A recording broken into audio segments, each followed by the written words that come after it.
cloudy day and windy. Andito kami sa Enoshima today. We're here in Enoshima. Tama ba yung English ko? Ayan, ouch.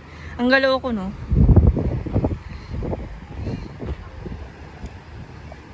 Ayan. Mahangin ngayon eh. Marami din dito foreigner. Hindi na mga hapon. Oh, medyo konti tao today kasi mahangin.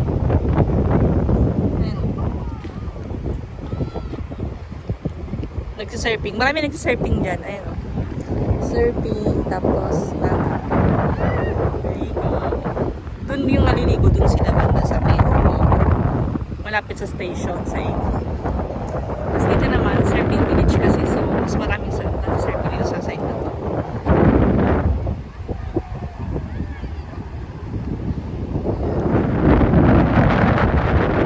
Ang daming kalapate dito. Ano ba sa English yung kalapate? Nakalimutan ko. Pigeon ba? Pigeon. I think tama ako.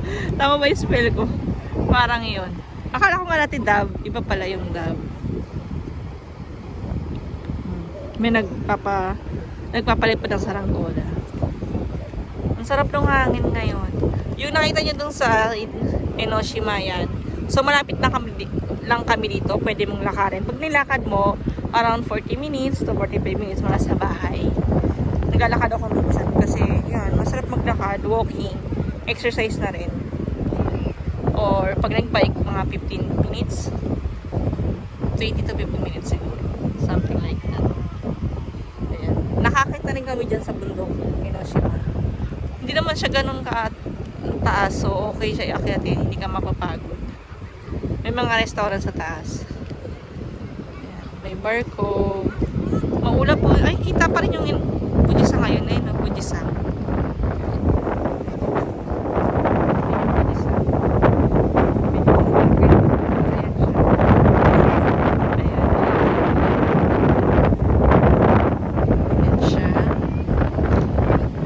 Parang shadow na lang siya dito. Pero kita, pag maaraw, maganda yung araw, kita-kita.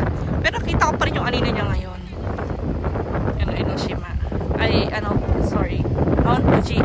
Fujisa. Ngayon sa Mount Fuji, ang dami na rin tao eh. Nagsika na.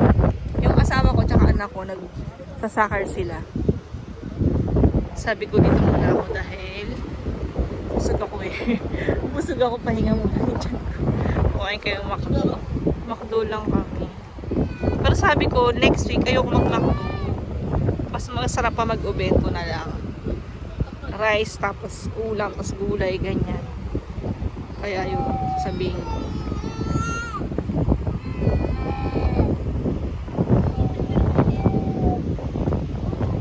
Ulap masyado. Diba? Ang tahimik, no? Ganito lang yung life dito sa Japan. So, hindi naman, dito lang sa sa Kanagawa. Pero sa Fujisawa, pero pag sa Tokyo, mula dito 1 hour may kinapunta Tokyo. Pag nag-train ka, mga 1 and 30 minutes nasa Tokyo ka na. Pag sasakyan by car, mga 2 hours siguro. Depende sa traffic, minsan 2 hours mahigit.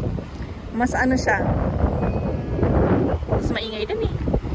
Napagod na rin ako sa Tokyo dahil doon kami lagi sa Akihabara dati. Sa Akihabara kami nag-stay, tsaka saan ba to? Sa Sakai, Nishisakai, at tsaka sa Odaiba. Puro foreigner. Sobrang hangin.